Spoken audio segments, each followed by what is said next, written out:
On July 30th, 1975, former Teamsters president Jimmy Hoffa spent the morning at his Lake Orion home posing for photos with award-winning free press photographer Tony Spina. Following the photo session, Hoffa told his wife he was meeting with two associates, Anthony Giacalone and Anthony Provenzano, at the Marcus Red Fox restaurant on Telegraph Road in Bloomfield Township. Witnesses said they saw Hoffa leaving the parking lot of the restaurant in the back seat of a maroon 1975 Mercury Marquis with three other people at approximately 3 p.m. He was never seen again and was declared legally dead in 1982. In the days, months, and years following his mysterious disappearance, there have been numerous theories about the whereabouts of Jimmy Hoffa's remains, including the end zone at Giant Stadium, which was demolished in 2010. Other theories state that Hoffa's body was taken to an incinerator in Hamtramck or Central Sanitation Services in Detroit, which burned in 1978 in a suspicious fire. A dig took place on a parcel of property in Oakland Township, Michigan, following a tip by ex-mobster Tony Zerilli, but no remains were found. Any theories on what happened to Hoffa after he left the restaurant are purely speculation, since only a handful of people were involved with the disappearance, and all have since passed away without revealing any information. Having said that, there is one Detroit man who claims to know exactly what happened to Jimmy Hoffa because he says he witnessed Hoffa's death and burial on July 30th, 1975. Michael Yarbrough was 18 years old when he arrived at the Renaissance Center in Detroit looking for work. The building was still under construction in 1975, and the first tower opened in 1976, with a dedication ceremony taking place on April 15, 1977. 50 years later, we met up with Michael on Detroit's International Riverwalk near the Renaissance Center and asked him to describe what he saw and experienced on July 30th, 1975. Well, I was in Benton Harbor, Michigan, that's my hometown. It's about an hour, it's about 2.5 hours from here, west of 94 on Lake Michigan. And I was talking to my sister about finding employment at the time. I saw on the news that day that they were hiring at the Renaissance Center. They needed to fill all the job positions because they were going to have a bicentennial grand opening the following year, 1776 and 1976. So Coleman Young was the mayor at that time, and he invited all the people down to fill out these applications to fill all these job positions in the Renaissance Center. They had just finished phase 1 of the construction of the building, and they were going into phase 2, which was tower 300, 500, and 600, the two smaller buildings over there. And so I drove my car up down to Detroit from Inkster, which is about 15, 20 minutes east of Detroit. I came in and I parked in the parking lot over by the Canadian Tunnel, which was complete. I pulled in. It was very accessible back then. You could just pull in, go through the door, go in and see a movie. You could throw coins in the waterfall, make a wish. You could walk around and shop. It was a mall inside the building. So I went in and I asked the security guard on the first floor. I said, "Where's Clean America?" It was a temporary employment agency. I was trying to get a security guard job at the time. So I went in. He said, "Go down the escalator to the ground floor and make a right." So I went down the escalator to the ground floor, and for some odd reason, my mind told me to make a left. So as I went left, that took me over to Tower 200, which was already complete and empty, just a lot of office space. And then I kept going forward, and I walked up to this plastic, the kind you can't see through, but it was very tall, maybe 15, 20 feet tall, with yellow cords hanging and white lights. And to my right, there was this little small yellow ramp there where you could go up. And it was behind that yellow ramp, it said authorized personnel only, hard hat, steel-toe shoes, and safety glasses. So at that moment, I heard a guy screaming for help, real loud, "Help!" So I said, wow, I was 18, just got out of high school. I said, maybe I can go in there and help him, I thought it was a construction worker that got hurt. I went through this door. It was a door right there. I know I wasn't supposed to go down that door. I opened the door, and it was this man-made some concrete cement ramp that took me all the way to the basement level.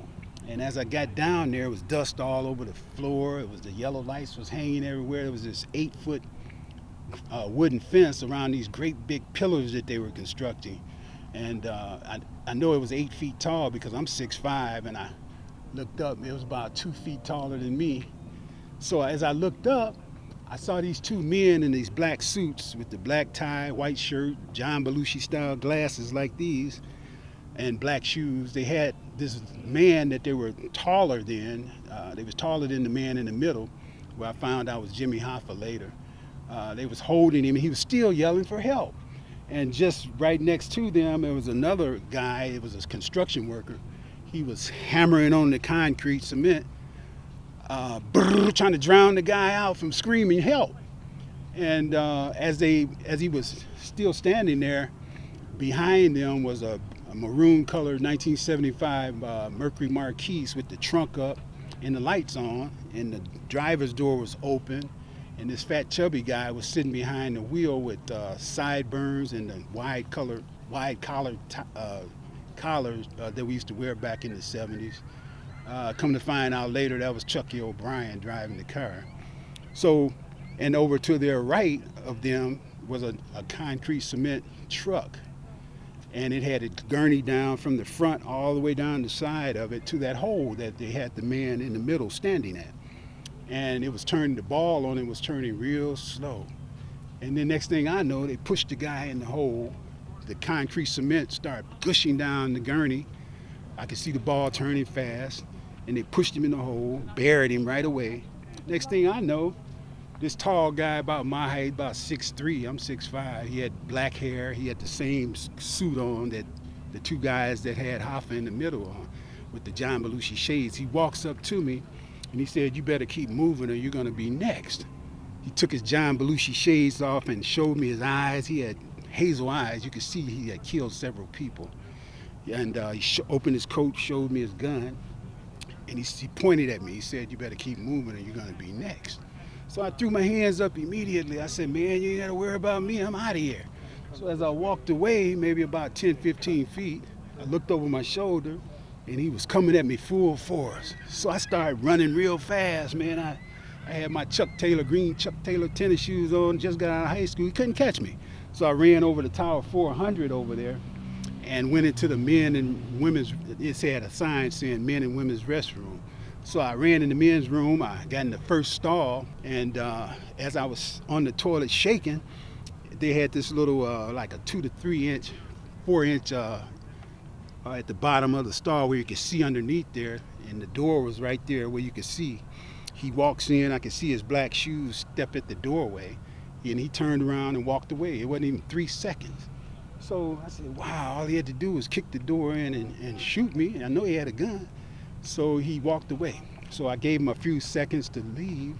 Then I finally got the courage to get off the toilet. I went out, I looked to my right, looked to my left, and I didn't see him. So I saw a door to my left, and I went all the way down the hall there to that door. And when I opened the door, it was a dirt area where the cement truck in the maroon colored car was, where everything had happened at. But the car was gone. So I got scared and went back in the building. I went over to Atwater by the Canadian Tunnel area, and I went outside on the street, and I saw that same maroon car going around Tower 400 right there with its lights on, going real slow. So I got scared again and went into Tower 100 and got on the toilet. And I stayed in there about 5 minutes, maybe 10 minutes, and then I finally got the courage to come out, and I couldn't find where I parked my car. It was in the parking structure over there on Atwater. I finally got in my car, went back to Inkster, Michigan, and I told my sister and my older brother and his wife what I had just saw. I said, I just saw the weirdest thing happen downtown. I just saw a man get buried downtown. And I didn't know who the guy was or who the mob was at the time. So I think later on that day or the next morning on Channel 2, Channel 4, and Channel 7, there was this breaking news flash on TV saying that this man, Jimmy Hoffa, former Teamster Union president, was missing. So I said, wow, that's the guy I just saw get pushed in the hole at the Renaissance Center. They said, Mike, If I were you, I wouldn't say nothing about this because that's the mob, man. They'll kill you and our whole family. So I said, okay. So 27 years went by before I came to the FBI and told them about what I saw. That was November of 2002. And ever since 2002, I've been trying to get the FBI Detroit to do something about it. And they refuse to come down to this building for, I don't know why. They go everywhere else but here. And I'm the only person really that came to them that I know of that can actually say that I almost lost my life that day to one of the Genovese crime family members, Thomas Andretta. He chased me, but he couldn't catch me. And I'm the only one that I saw, actually the second or third person that actually saw Chucky O'Brien behind the wheel of that car that day, between a 60-minute period. Yeah, where you are now, you're right here at Hoffa's grave. Right over here. As you can see the line, this is the top of the pillar. The pillar is like 4 tiers down to the basement level. And the mobsters had Hoffa by the arms right about here. This was the top of the hole right here. And the maroon colored Mercury Marquise was parked right behind them, right over here. And the concrete cement truck was parked right over there to their right. They had Hoffa by both arms right here. And they pushed him in the hole right here. And then the concrete cement truck immediately buried him right here. He's right up under this floor right here. There are others who believe Jimmy Hoffa's final resting place can be found at the Renaissance Center. Michael's experience is supported by a story that originated with Marvin the Weasel Elkine, who was Jimmy Hoffa's chauffeur from 1952 until 1956. Mr. Hoffa is in the concrete, in the cornerstone of the Renaissance Center Hotel in Detroit, Michigan. They were getting ready to build the hotel. Mr. Hoffa goes missing, and the next day, all hell broke loose to pour concrete. They did everything to make sure. I never saw concrete poured so quick in my life. The director of the FBI was on TV once. Larry King asked him where he says, "We're not sure, but we think the Canadian driver is probably right." After this happened, but I had thought that's before. There was a big meeting held at a hotel across the road from the Renaissance called the Omni. The head of the meeting was the head of the Detroit Mafia, Tony Giacalone. For a break, when it was over, they said, "Let's have a little break. We'll have breakfast." The meeting was over after 3 days. Let's go across to the Renaissance and have breakfast there. So we all did. And as we crossed the dividing line from the Omni to the Renaissance, Mr. Tony Giacalone says, "Say good morning to Mr. Hoffa, boys."